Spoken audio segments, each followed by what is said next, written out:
हम to Nisha classes at UK. आगे बढ़ते हैं आपके लेक्चरर स्क्रीनिंग एग्ज़ाम के सिलेबस के सीरीज़ में, और हम कर रहे हैं आपका टीचिंग एप्टीट्यूड का पार्ट।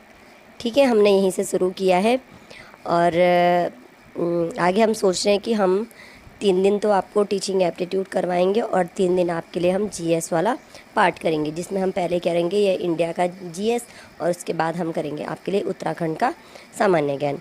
लास्ट में जब ये हमारा सिलेबस कंप्लीट हो जाएगा उसके बाद हम थोड़ा रीजनिंग के भी क्वेश्चन करेंगे। ठीक है, तो अभी हमने कल किया था सबसे पहला आपका जो है इसमें राधा कृष्णन आयोग, वो हम कंप्लीट कर चुके हैं। आपने देखा होगा, नहीं देखा है तो आप प्लेलिस्ट में जाके देख सकते हैं। आज हमने स्टार्ट किया है मुदालियर आयोग, जिसे हम क्या कहते हैं, माध्यमिक शिक्षा आयोग भी कहते हैं। चलिए इसके विषय में पढ़ते हैं। मुदालियर आयोग भारत में माध्यमिक शिक्षा व्यवस्था की जांच करने से गठित के उद्देश्य से गठित एक शिक्षा आयोग है। ठीक है, ये मैंने बहुत सारे सोर्सेज से आपके लिए जितना भी इकट्ठा किया है ना, बहुत एक ही सोर्स से नहीं किया है, कुछ बुक्स से, कुछ आपका वेबसाइट से मैंने ये कलेक्शन किया है, तब आपके लिए नोट्स बनाए हैं। ठीक है, टाइपिंग मिस्टेक कहीं कहीं हो सकती है इसमें। ठीक, तो मुदालियर आयोग जो है काहे के लिए गठित किया गया था, ये गठित किया गया था आपका माध्यमिक शिक्षा की व्यवस्था की जांच करने के उद्देश्य से गठित किया गया था। इसे हम कहते हैं माध्यमिक शिक्षा आयोग, जैसे मैंने आपको पहले बताया, और इसे बनाया गया था 1952-53 में। किसकी अध्यक्षता में? डॉक्टर ए लक्ष्मण स्वामी मुदालियर की अध्यक्षता में बनाया गया था। इतना तो सब जानते होंगे, बीएड वाले हैं तो इतना सभी जानते होंगे, पहले भी एग्ज़ाम दिए होंगे। ठीक है, बेसिक चीज़। भारत सरकार द्वारा जो वर्तमान शिक्षा प्रणाली ने उस समय जो चल रही थी उसमें परिवर्तन लाने और इसे राष्ट्र के लिए बेहतर बनाने के संकल्प के तहत इसे गठित किया गया। ठीक है, और जो डॉक्टर ए लक्ष्मण स्वामी मुदालियर थे, ये कहाँ के थे? मद्रास विश्वविद्यालय के कुलपति थे। पूछ लिया जाता है एग्ज़ाम में जैसे कई बार कि ये कहाँ के कुलपति थे? मद्रास विश्वविद्यालय के कुलपति थे। चलिए आगे बढ़ते, थोड़ा सा इसका जो बेस बनाते हैं। बेस कैसे बना? अब भारत स्वतंत्र हुआ तो स्वतंत्रता के बाद भारत को शिक्षा प्रणाली में बदलाव की आवश्यकता थी। ठीक है, और भारत में माध्यमिक विद्यालयों की संख्या बढ़ रही थी। कल हमने भी जब 1948 का राधा कृष्णन आयोग पढ़ा था तो वो भी क्या था, भारत नया नया आज़ाद हुआ था, तो उच्च शिक्षा भारत के हिसाब से कैसे हो, स्वतंत्र भारत के हिसाब से, उसके लिए बनाया गया विश्वविद्यालय शिक्षा आयोग या राधा कृष्णन आयोग। अब माध्यमिक शिक्षा प्रणाली में क्या हुआ कि जब उस समय क्या हुआ, भारत में माध्यमिक विद्यालयों की संख्या बढ़ रही थी, इसलिए माध्यमिक विद्यालयों के छात्रों का ध्यान रखना बहुत आवश्यक था। तो तभी क्या किया गया, माध्यमिक शिक्षा आयोग या मुदालियर आयोग का गठन किया गया। ठीक है, अब इसकी जो पृष्ठभूमि है उसमें क्या हुआ, इसने के जो मुदालियर आयोग या माध्यमिक शिक्षा आयोग है, इसके तहत क्या किया गया? इसके तहत पहले तो 1952 में भारत की माध्यमिक शिक्षा का परीक्षण और पुनर्गठन किया गया। विविध पाठ्यक्रम लाए गए, जैसे विज्ञान, तकनीकी और व्यावसायिक पाठ्यक्रम आपके लाए गए। ठीक है, 3 वर्षीय माध्यमिक शिक्षा और 4 वर्षीय उच्चतर माध्यमिक प्रणाली लाई गई, जो अभी भी क्या है, प्रयोग में है।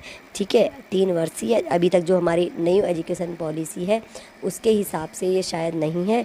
ठीक है, हम जब पढ़ेंगे तब वो भी देख लेंगे, लेकिन अभी तक जब तक ये हमारे पास ये नोट्स हमने जहाँ से कलेक्ट किया डेटा, तो उस बुक के हिसाब से क्या था, जो माध्यमिक शिक्षा बोली 3 साल की और 4 वर्ष की आपकी उच्चतर माध्यमिक सिस्टम। फिर बोला विद्यार्थी केंद्रित शिक्षा, कम रटने की आदत। ये तो जितने भी आप आयोग देखेंगे सब जगह यही है कि शिक्षा क्या होनी चाहिए, विद्यार्थी केंद्रित, और रटने की आदत क्या होनी चाहिए, कम। फिर है शिक्षक प्रशिक्षण एवं स्कूल स्वायत्तता में सुधार। टीचर ट्रेनिंग में सुधार होना चाहिए और स्कूलों को जो स्वायत्तता देनी चाहिए उसमें भी उसका सुधार होना चाहिए। और अब देखते हैं हम जो माध्यमिक शिक्षा आयोग या आपका ये मुदालियर आयोग है, इसकी नियुक्ति का उद्देश्य क्या था। सर्वप्रथम इसकी नियुक्ति का उद्देश्य था कि माध्यमिक शिक्षा की समस्याओं की जांच करना। अब क्वेश्चन एग्जाम में कैसे ही पूछा जा सकता है, अब डायरेक्ट हम जो एग्ज़ाम में पूछे जाते हैं ना, अभी हम क्लासेज स्टार्ट कर रहे हैं, टेस्ट सीरीज़ नहीं, क्वेश्चन नहीं, तो अभी हम क्या करेंगे, थोड़ा सा डिटेल में इन चीज़ों को पढ़ेंगे। तो जब डिटेल में हम पढ़ते हैं ना, किसी चीज़ के बेस से हम पढ़ते हैं तो हमें ऊपर की चीज़ें समझ में आती है। अब मैं सीधे ये बोल दूँ कि सिफारिशें क्या की, तो थोड़ा सा आपके लिए याद करना कठिन हो जाता है। हमेशा आप जब ABCD पढ़ते हैं तभी आप एप्पल और बॉल पढ़ते हैं। ठीक है, अगर आप ABCD नहीं पढ़ेंगे तो एप्पल बॉल पढ़ना टफ हो जाएगा। उसी तरह से आप थोड़ा इसका बेसिक बैकग्राउंड देख लीजिएगा। ठीक है, तो इसकी नियुक्ति का उद्देश्य क्या था, माध्यमिक शिक्षा की समस्याओं की जांच करना, सबसे पहला उद्देश्य ये था।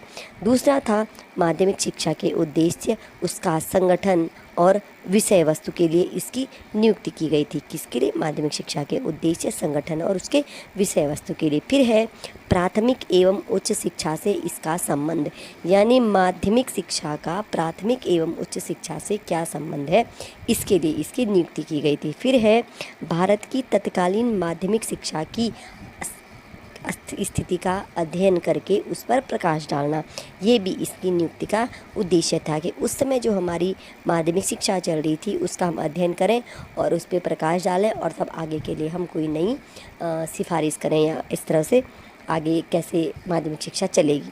फिर विभिन्न प्रकार के माध्यमिक विद्यालयों का पारस्परिक संबंध और लास्ट में है इसका प्राथमिक, बुनियादी और उच्च शिक्षा से संबंध। तो इन सभी कारणों से क्या किया गया था, ये इसकी नियुक्ति के उद्देश्य थे। तो मेन था माध्यमिक शिक्षा की समस्याएं देखना, माध्यमिक शिक्षा के उद्देश्य, संगठन और विषय वस्तु के लिए इसकी नियुक्ति की गई, प्राथमिक एवं उच्च शिक्षा से इसका संबंध, विभिन्न प्रकार के माध्यमिक विद्यालयों का पारस्परिक संबंध और इसका जो है प्राथमिक, बुनियादी और उच्च शिक्षा से संबंध क्या है, इसके हेतु क्या की गई, इसकी नियुक्ति की गई।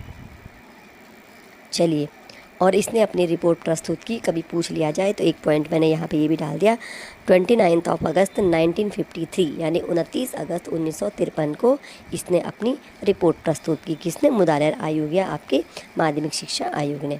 अब मुदालिर आयोग की सिफारिशें क्या थी? आयोग ने माध्यमिक शिक्षा के उद्देश्यों को निम्नलिखित तरीके से परिभाषित किया है, ये चीज़ें छोड़ दें। सबसे पहला पॉइंट क्या है? आदर्श नागरिक तैयार करना। अब अंदर का डिटेल ना भी पूछे तो मेन हेडिंग तो एग्ज़ाम में पूछ लेते हैं, ठीक है। सबसे पहला जो इसका उद्देश्य था, जो इसने सिफारिशें की, क्या हम पढ़ रहे हैं? सिफारिशें ना। चलिए, इसकी सिफारिशें इसने किसके विषय में सिफारिश की? आदर्श नागरिक तैयार करना। अब इसने आदर्श नागरिक तैयार करने की सिफारिश क्यों की?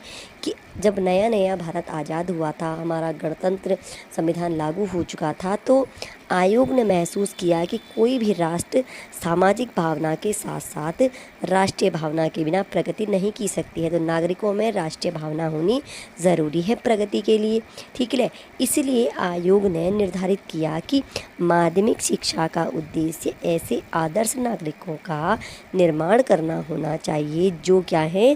प्रबल राष्ट्रीय और सामाजिक भावना से ओतप्रोत हैं, ठीक है। उनमें क्या होनी चाहिए? राष्ट्रीय और सामाजिक भावना होनी चाहिए। अपने उत्तरदायित्वों और कर्तव्यों का वहन करने के लिए वे तत्पर हों और राष्ट्र के लिए कोई भी त्याग करने के लिए तत्पर हों। इसकी सिफारिश तो अभी ध्यान नहीं मुझे क्या है, ठीक है। लेकिन अभी आपने देखा होगा कि जो हमारा सिविक्स है उसमें हम नागरिक शास्त्र वाली रखा गया सिलेबस में। नागरिक शास्त्र में आपका जो संविधान के मूल कर्तव्य होते हैं, ये चीज़ें लिखी जाती है, तो इन्हीं के लिए है ये, ठीक है। छात्रों में ये चीज़ें विकसित करने के लिए, ठीक। इस और आगे आपके जो देश प्रेम की कविताएं होती हैं, आपके स्कूलों में स्वतंत्रता दिवस मनाया जाता है, गणतंत्र दिवस मनाया जाता है, तो इनके मनाने के कारण क्या है? यही थे। नेक्स्ट है पैसा कमाने की क्षमता विकसित करना। इसने क्या सिफारिश की? कि छात्रों में पैसा कमाने की क्षमता विकसित करना, ठीक। तो आयोग का मानना था कि माध्यमिक शिक्षा प्राप्त करने के बाद व्यक्ति को अपने भरण पोषण के लिए पर्याप्त आय अर्जित करने में सक्षम होना चाहिए। ये आयोग की सिफारिश थी और इसके लिए उन्होंने पाठ्यक्रम में व्यावसायिक विषयों को शामिल किए जाने की सिफारिश की, ठीक है। भरण पोषण के लिए, अब आय अर्जित करने के लिए क्या होना चाहिए? आपके पास व्यावसायिक विषय शामिल करने चाहिए, तभी हम क्या कर पाएंगे? जानकारी लेंगे व्यावसायिक विषयों की, आपका कटाई बुनाई ये चीज़ें, इनसे क्या होगा? आप पैसा कमाने में सक्षम हो पाएंगे। फिर है नेतृत्व की गुणवत्ता। ये कहते हैं कि माध्यमिक शिक्षा को जो है विद्यार्थियों में नेतृत्व की गुणवत्ता विकसित करनी चाहिए। माध्यमिक शिक्षा को क्या करना चाहिए? विद्यार्थियों में नेतृत्व की गुणवत्ता विकसित करनी चाहिए। क्यों विकसित करनी चाहिए? जो यह गुण है नेतृत्व का, लोकतंत्र के लिए तथा समग्र रूप से देश के विकास के लिए बहुत आवश्यक है। कौन सा गुण? आपका नेतृत्व का गुण, यानी आपकी क्वालिटी ऑफ लीडरशिप। चलिए नेक्स्ट क्वेश्चन, नेक्स्ट आगे बढ़ते हैं। मानवीय गुणों का विकास करना। अब नेतृत्व का गुण हो गया, आपका पैसा कमाने की क्षमता हो गया, उसके बाद मानवीय गुण होना बहुत ज़रूरी है। इन्होंने मानवीय गुणों की बात करते हुए क्या कहा? कि मनुष्य एक सामाजिक प्राणी है। अब जब वो सामाजिक प्राणी है तो समाज में रहते हुए उसमें क्या होना चाहिए? सहयोग, अनुशासन, विनम्रता, प्रेम, दया और भाईचारे की भावना होनी चाहिए। ये सभी होनी चाहिए। इसलिए पाठ्यक्रम में हमें ऐसे विषय शामिल किए जाने चाहिए जो छात्रों में इन गुणों को विकसित कर सकें। अब इन विषयों के विषय में उन्होंने क्या बोला कि जो विज्ञान है, साहित्य है, ललित कला, मानविकी, संगीत और नृत्य कुछ ऐसे ही विषय हैं जो क्या हैं, छात्रों में सहयोग, अनुशासन, विनम्रता, प्रेम, दया इत्यादि की भावना विकसित कर सकें। तो किस किस के विषय में बोला? विज्ञान, साहित्य, ललित कला, मानविकी, संगीत और नृत्य क्या विकसित करेंगे? मानवीय गुणों का विकास करने में सहायक होंगी। चलिए आगे बढ़ते हैं। अब माध्यमिक शिक्षा का संगठन कैसा हो, संगठन के ऑर्गेनाइजेशन के विषय में इन्होंने क्या बोला? माध्यमिक शिक्षा होनी चाहिए 7 वर्ष की। अब यहाँ से जो आपके क्वेश्चन पूछे जाने की संभावना ज़्यादा बनेगी कि जो ये हमारा मुदालिर आयोग है, इसने माध्यमिक शिक्षा क्या बोला? 7 वर्ष की होनी चाहिए और होनी चाहिए 11 से 17 वर्ष के बच्चों के लिए। 2 पॉइंट, एक होनी चाहिए 7 वर्ष की, दूसरी 11 से 17 वर्ष के बच्चों के लिए होनी चाहिए। फिर आगे क्या बोला? इसमें इन्होंने अब क्या बोला कि इंटरमीडिएट कॉलेज को समाप्त कर दें, 11 को माध्यमिक विद्यालयों में यानी 11 को डाल दें माध्यमिक में और 12 को जो हमारा बीए के साथ विलय करने का सुझाव दिया। ये एक बहुत इंपॉर्टेंट पॉइंट है। जब हम बीएड कर रहे थे तो अभी मुझे याद है ये चीज़ कि जो इन्होंने ये बात कही थी कि इंटरमीडिएट कॉलेज को हम क्या करें? समाप्त कर दें 11th 12th का। तो 11th हम डाल दें माध्यमिक में और आपका 12th हम डाल दें बीए के साथ, ठीक है। फिर इन्होंने माध्यमिक शिक्षा को 2 भागों में विभाजित किया। डिग्री कोर्स इनका 3 वर्ष का होना चाहिए। डिग्री कोर्स क्या होना चाहिए? इनके हिसाब से 3 वर्ष का होना चाहिए। अब इन्होंने बोला हाई स्कूल के जो छात्र हैं उनके लिए विश्वविद्यालय में प्रवेश हेतु 1 वर्षीय पूर्व विश्वविद्यालय कार्यक्रम होना चाहिए, ठीक है।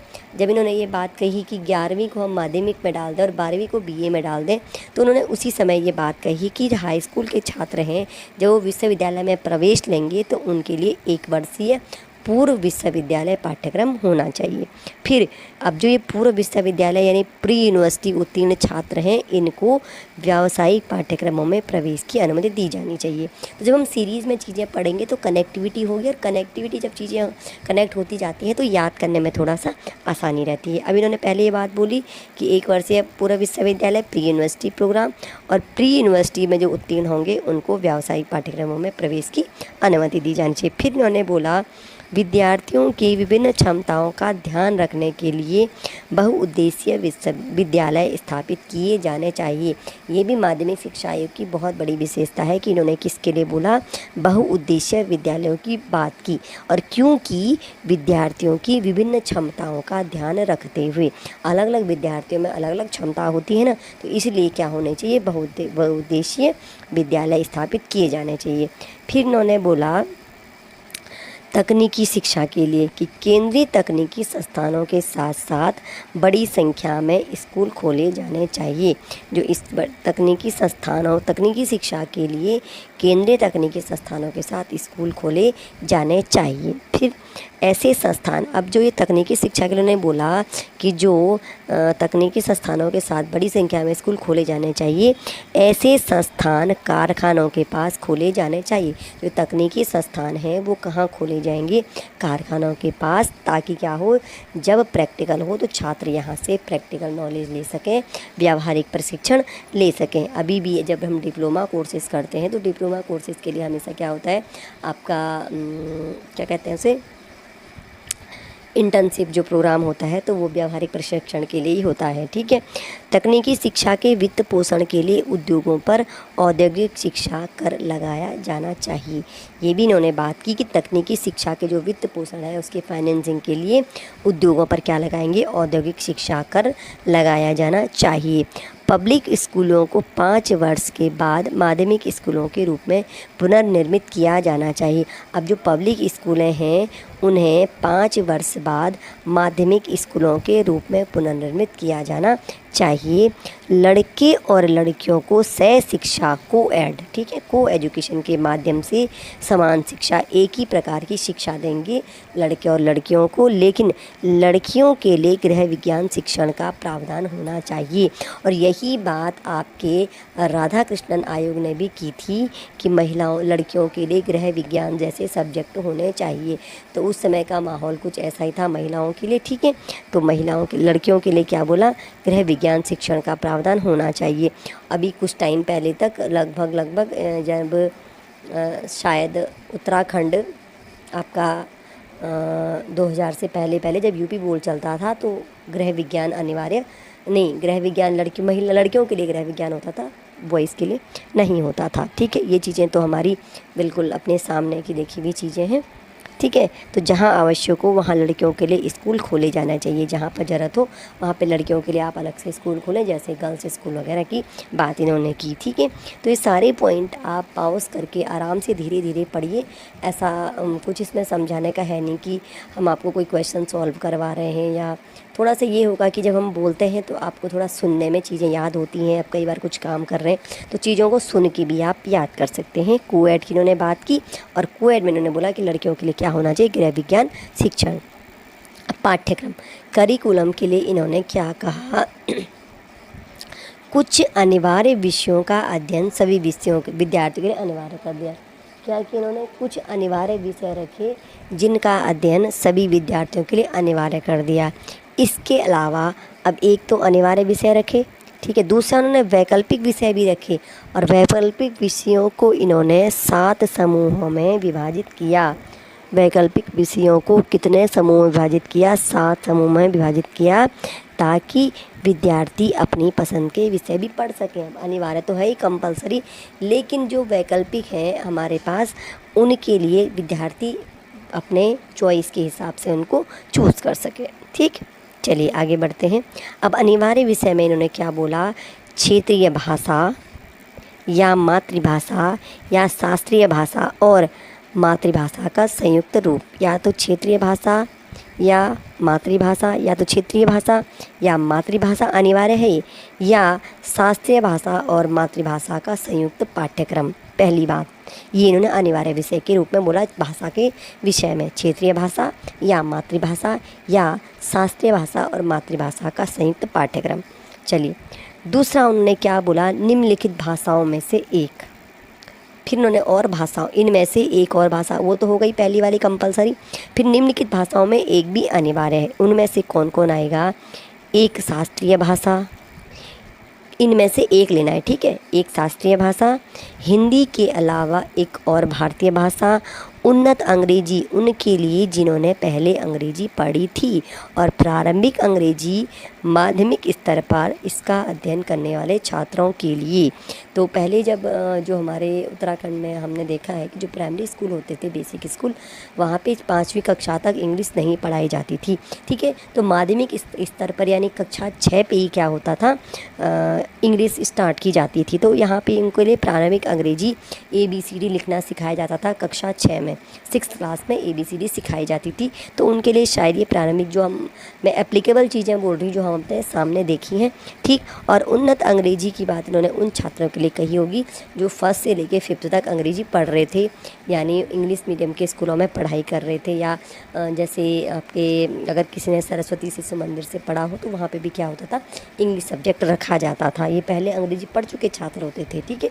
तो उनके लिए उन्नत अंग्रेजी की बात की। फिर है इन्होंने बोला कि अंग्रेजी के अलावा एक और आधुनिक विदेशी भाषा और हिंदी उन विद्यार्थियों के लिए जिनकी मातृभाषा हिंदी नहीं है, उनके लिए हिंदी। तो इनमें से एक भाषा का आपको पढ़नी होगी, ठीक है। सबसे पहले तो क्षेत्रीय भाषा वाली बात की, दूसरी बार आपको इनमें से कोई एक भाषा लेनी है, वो अंग्रेजी है, विदेशी भाषा है, जिनकी हिंदी नहीं है उनके लिए हिंदी है, इस तरह से।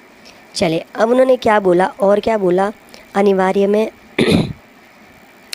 केवल प्रथम 2 वर्षों के लिए अंक गणित सहित सामान्य विज्ञान का पाठ्यक्रम। पाठ्यक्रम में और क्या बात बोली कि प्रथम 2 वर्षों के लिए अंक गणित सहित सामान्य विज्ञान का पाठ्यक्रम और प्रथम 2 वर्षों के लिए सामान्य विज्ञान का सामान्य पाठ्यक्रम। तो अंक गणित सहित सामान्य विज्ञान का पाठ्यक्रम और सामाजिक विज्ञान का सामान्य पाठ्यक्रम केवल प्रथम 2 वर्षों के लिए, ये इन्होंने सिफारिश की थी मुदालिर आयोग ने। ठीक है, ध्यान से इन चीज़ों का पढ़ लीजिएगा। नेक्स्ट है, ये थोड़ा सा हमारे पास टाइम पिक मिस्टेक हो जाती है। निम्नलिखित व्यावसायिक विषयों में से एक, ये अनिवार्य में चल रहे हैं अभी, निम्नलिखित व्यावसायिक विषयों में से एक। अब उन व्यावसायिक विषयों में से कौन कौन आएगा आपका, इनमें से आपको एक को चूज़ करना था। ठीक है, ये अनिवार्य थे कि एक व्यावसायिक विषय आप लेंगे ही लेंगे।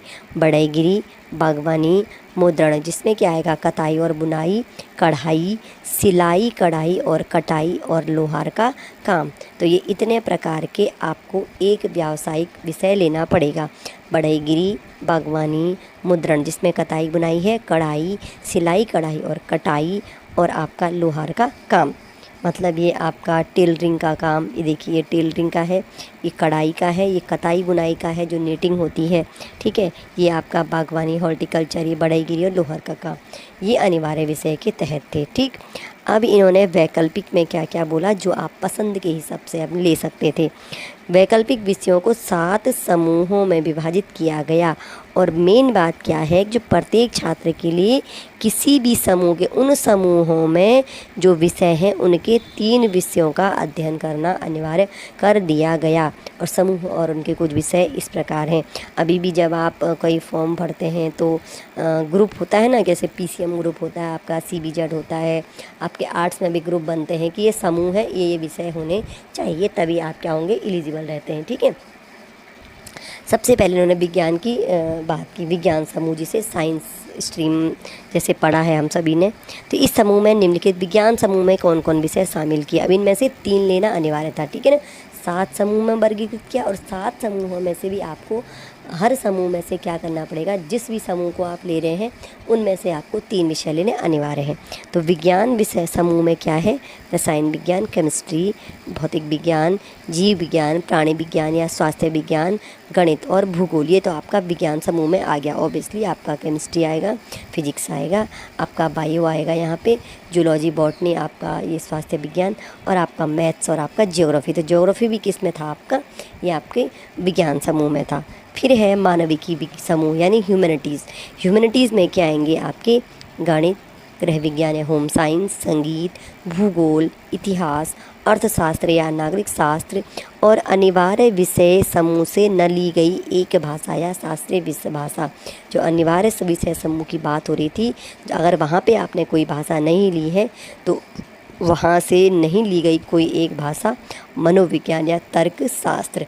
तो ये मानविकी समूह के सब्जेक्ट हो गए। ठीक है, इतना डिटेल नहीं पूछेंगे, वैसे लगता तो ऐसा है, लेकिन फिर भी आप इन 7 समूहों को तो ज़रूर याद कर लीजिएगा। और अभी हम डिटेल में पढ़ रहे हैं तो हमारी ड्यूटी बनती है कि हम आपको थोड़ा डिटेल में पढ़ाएं, तो सब चीज़ें हम आपको बताएं। ठीक है, चलिए आपका फिर आ गया गृह विज्ञान समूह। आपका मानविकी हो गया, विज्ञान समूह हो गया, गृह विज्ञान, होम साइंस।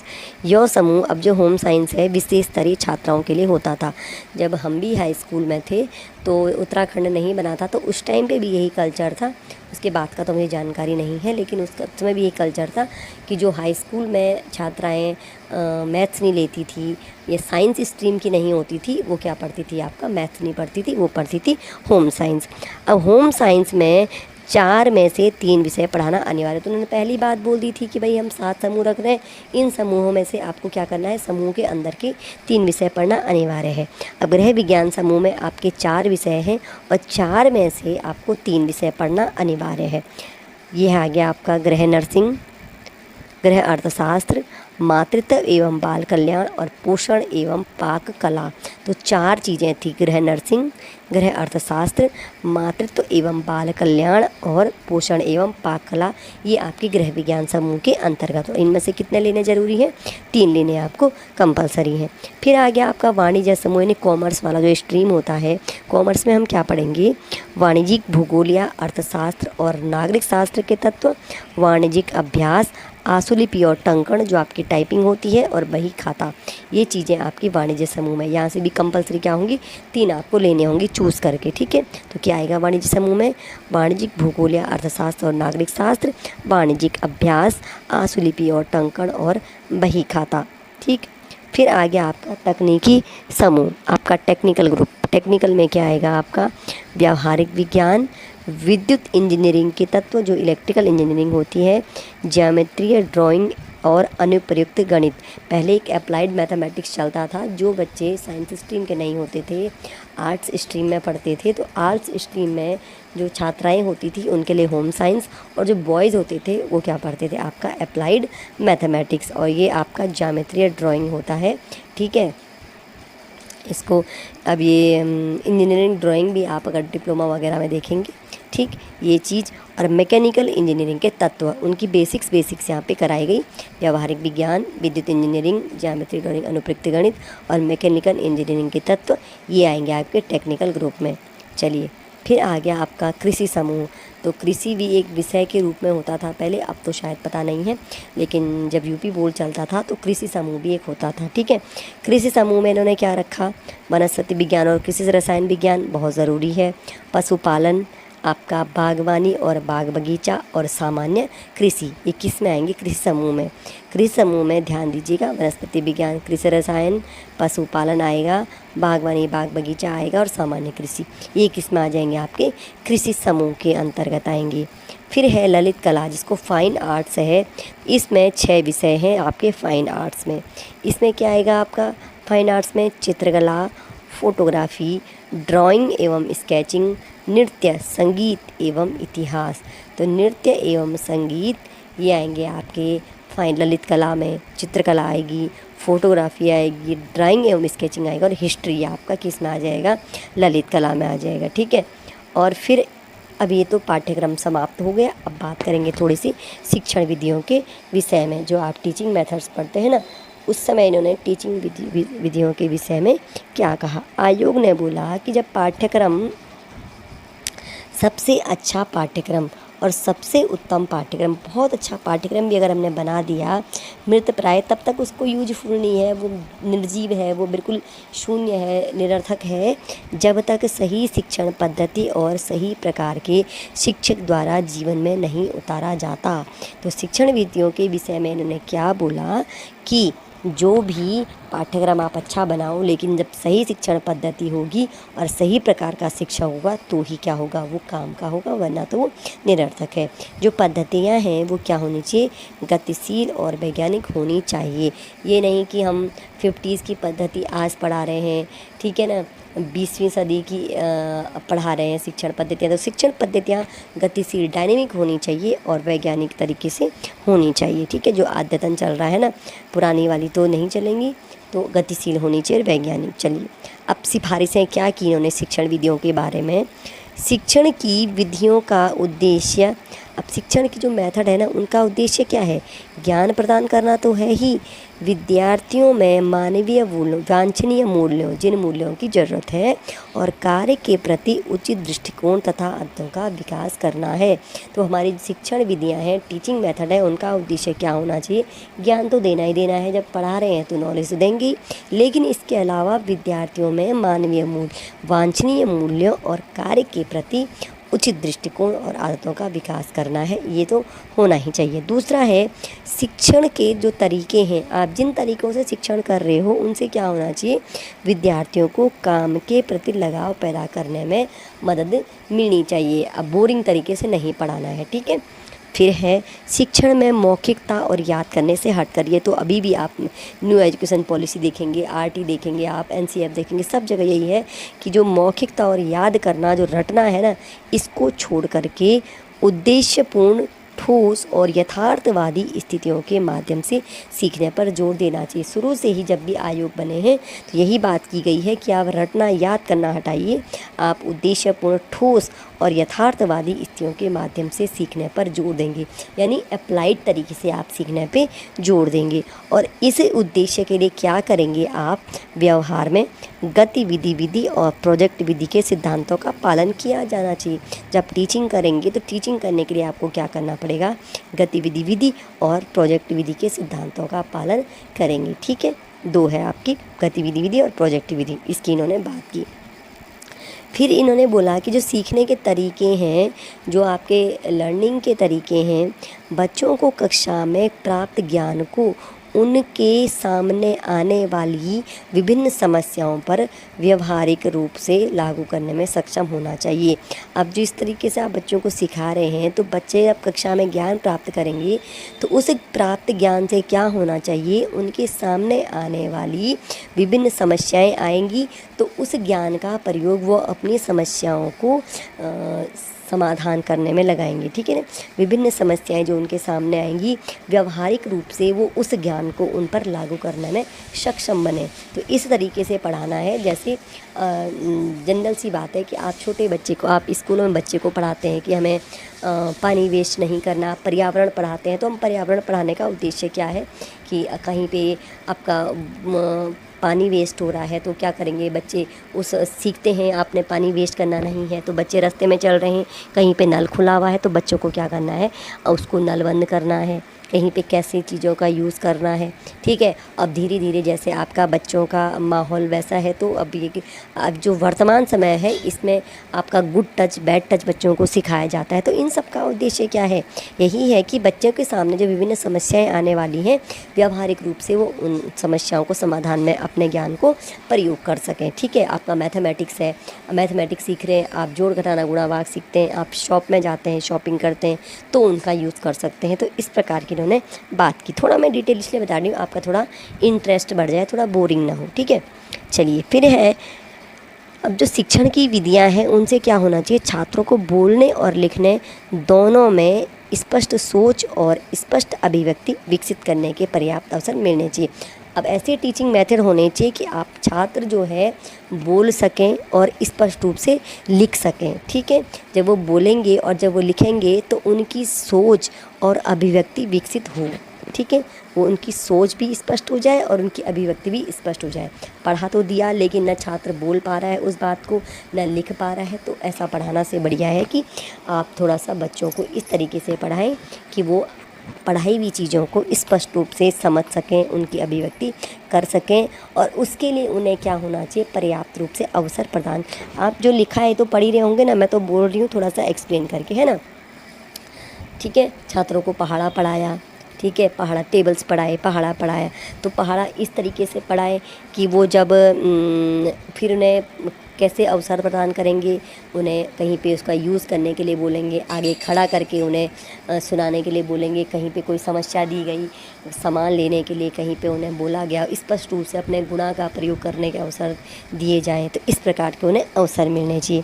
फिर है अब है समूह में काम करने तथा समूह जीवन और सहकारी कार्य के गुणों को विकसित करने के लिए समूह परियोजनाओं और गतिविधियों को पूरा करने का पर्याप्त अवसर। अब आप उनको सामूहिकता सिखा रहे हैं, अगर सहकारी गुण सिखा रहे हैं तो उसके लिए क्या करना चाहिए, समूह परियोजनाएं और इस प्रकार की गतिविधियों को पूरा करने का पर्याप्त अवसर दिया जाना चाहिए। तो आप ग्रुप में काम करवाते हैं बच्चों से, ग्रुप में बांट देते हैं, कोई चीज़ स्कूल में है, आपका श्रमदान होता है, आपका पर्यावरण में आपका पेड़ लगाना, वृक्षारोपण कार्यक्रम होता है, तो ग्रुपिंग में हम बांट देते हैं बच्चों को, इस प्रकार के उनको अवसर दे सकते हैं। फिर है प्रगतिशील शिक्षण पद्धतियों को लोकप्रिय बनाने के लिए प्रायोगिक और प्रदर्शन स्कूल खोले जाने चाहिए। इन्होंने क्या बोला, जो प्रगतिशील शिक्षण पद्धति हैं इनको लोकप्रिय बनाने के लिए, कैसे लोकप्रिय बने ये पद्धतियाँ, प्रायोगिक और प्रदर्शन स्कूल खोले जाने चाहिए। ये भी इन्होंने शिक्षण पद्धतियों के विषय में बात की।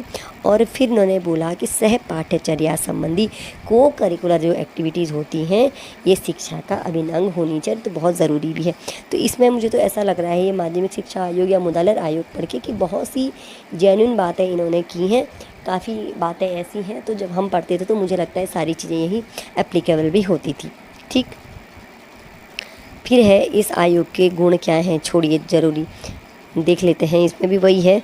गतिविधि आधारित शिक्षा है, कृषि शिक्षा पर जोर, माध्यमिक शिक्षा के उद्देश्यों पर चर्चा है, बाल केंद्रित शिक्षा है, शिक्षकों को वेतन एवं स्थिति में सुधार, सह पाठ्यक्रमी वही है गतिविधियाँ, बाहरी परीक्षाओं का तनाव नहीं है, बहुउद्देशीय विद्यालय, उद्योगों के पास तकनीकी स्कूल खोलने का सुझाव। तो मुझे ऐसा लगता है कि कई बार ऐसे पूछ देंगे एग्जाम में कि इनमें से कौन से उसके गुण नहीं हैं, तो एक बार ढंग से देख लेते हैं। गतिविधि आधारित शिक्षा के विषय में बोला, हम अपना अब तक आपने जो पढ़ा आपको पता चल गया होगा। फिर कृषि शिक्षा के विषय में बोला, माध्यमिक शिक्षा के उद्देश्यों पर भी चर्चा की, बाल केंद्रित शिक्षा, शिक्षकों के वेतन एवं स्थिति में सुधार, ये तो अभी तक हमने इसमें देखा नहीं है, हो सकता है आगे मिल जाए हमें। सह पाठ्यक्रम गतिविधियाँ, को करिकुलर एक्टिविटीज़, बाहरी परीक्षाओं का तनाव हटा दो, और बहुउद्देशीय विद्यालयों पर बल इन्होंने बोला, बहुउद्देशीय विद्यालयों की बात की, और उद्योगों के पास इन्होंने क्या बोला, तकनीकी स्कूल खोले ताकि उन्हें क्या मिले, वहाँ पे व्यावहारिक प्रशिक्षण मिल सके। ठीक, ये तो हो गई। अब कमियाँ क्या हैं, चलिए महिला शिक्षा के संबंध में कोई सुझाव नहीं, अंग्रेजी पर जोर इन्होंने दिया। अब थोड़ा सा इनका परीक्षा और मूल्यांकन प्रणाली में सुधार क्या दिया इन्होंने, ये भी देख लेते हैं। वही है, अभी इन्होंने थोड़ा सा आगे पीछे हो गया है ये टाइपिंग करने में। तो बाह्य परीक्षाओं की संख्या कम की जानी चाहिए, ये इन्होंने बोल दिया। आंतरिक परीक्षाएं हो जानी चाहिए, जैसे बोर्ड एग्ज़ाम होते हैं आपके, तो ये कॉपियाँ बाहर जाती हैं, बाहर से चेकिंग होती हैं।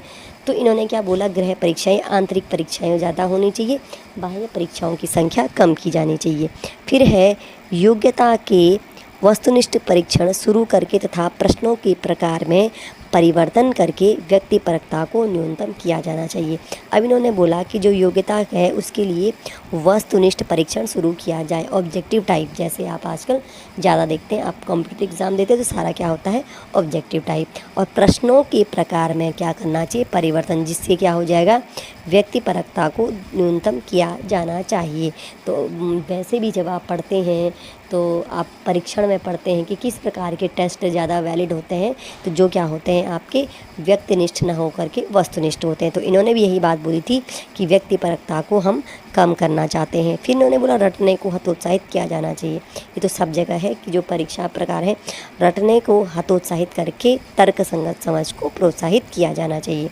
फिर आगे क्या बोली इन्होंने बात, विद्यार्थी की सर्वांगीण प्रगति जानने के लिए प्रत्येक विद्यार्थी के लिए एक स्कूल रिकॉर्ड की उचित व्यवस्था रखी जानी चाहिए। विद्यार्थी की सर्वांगीण प्रगति, और अभी भी जब आप प्रोग्रेस रिपोर्ट देखते हैं, अपना कभी देखा होगा, तो उसमें क्या होता है, उसका जो ड्रेसिंग सेंस का, ड्रेस अप का होता है, हम अपने बच्चों का देखते हैं, जैसे उसका ड्रेस पे होता है, आपका व्यवहार पे होता है, कैरेक्टर पे होता है, अटेंडेंस पे होता है। तो ये रिकॉर्ड जो होता है ना स्कूल का, उसमें प्रोग्रेस रिपोर्ट में अब तो आज की डेट में सारा मेंशन होता है। तो इसकी बात उन्होंने कही थी, सर्वांगीण प्रगति के लिए स्कूल रिकॉर्ड।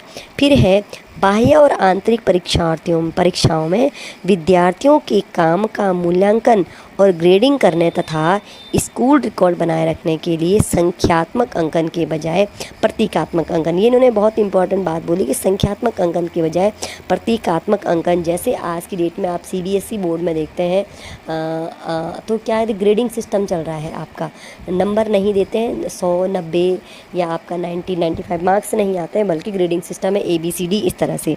ठीक है, यही बात इन्होंने भी कही थी कि संख्यात्मक अंकन के बजाय प्रतीकात्मक अंकन की प्रणाली अपनी जानी चाहिए। तो इन्होंने भी जो वही बात बोली। अब अंकों का पैमाना कैसी बात की थी इन्होंने, A सबसे अच्छा, B अच्छा, C ठीक ठाक और औसत, D खराब और E बहुत ख़राब।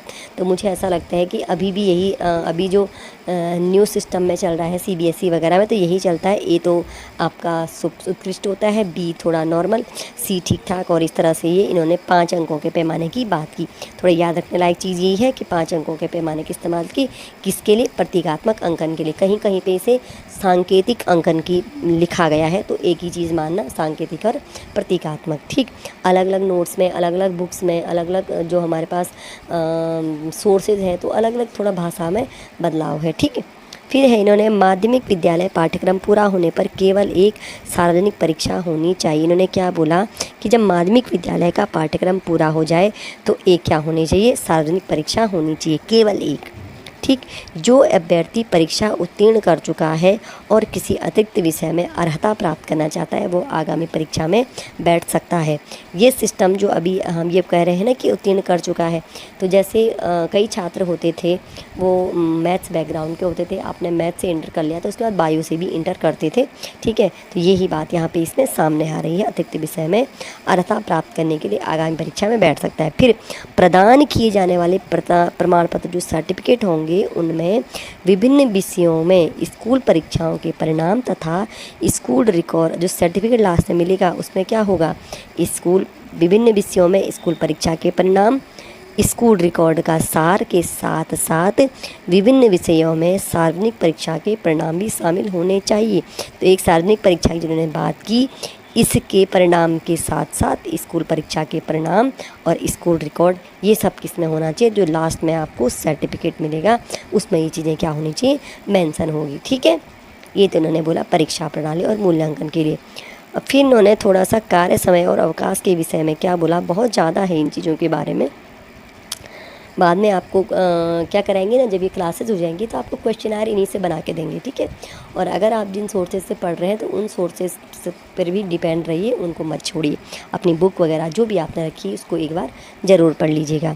अब नियम के अनुसार किसी स्कूल में कुल कार्य दिवसों की संख्या 200 से कम नहीं होनी चाहिए। ठीक, कुल कार्य दिवस एक वर्ष में एक जो आपका सत्र होता है 200 से कम नहीं होनी चाहिए। प्रति सप्ताह कार्य घंटे कम से कम 35 पीरियड होने चाहिए। प्रति सप्ताह कार्य घंटे कितने, 35 पीरियड, और प्रत्येक पीरियड 45 मिनट का, यही चलता था सिस्टम।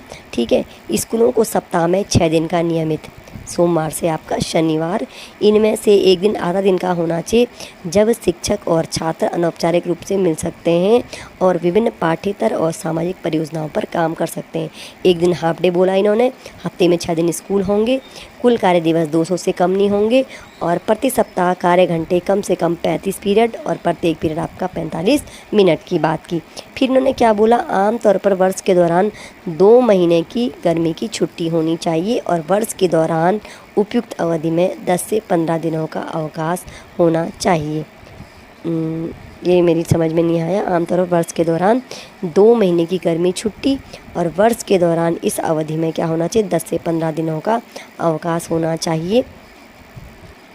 थोड़ा सा बातें अलग अलग लग रही हैं।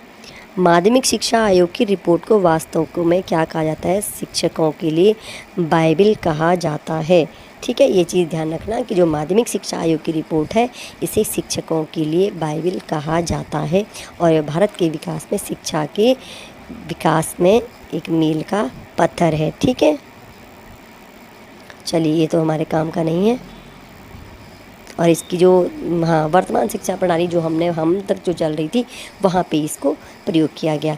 तो आज मैंने आपको जो कराया है माध्यमिक शिक्षा आयोग, मुदालियार आयोग का, अगर आपको इसका PDF चाहिए तो टेलीग्राम चैनल का लिंक मैं आपको डिस्क्रिप्शन में दे देती हूँ। आप मुझे कमेंट ज़रूर कीजिएगा, मैं टेलीग्राम चैनल पर अपलोड कर दूँगी और आप वहाँ से इसको डाउनलोड कर सकते हैं। तो जुड़े रहिए, हमारे साथ बने रहिए। मिलते हैं आपसे नेक्स्ट वीडियो में।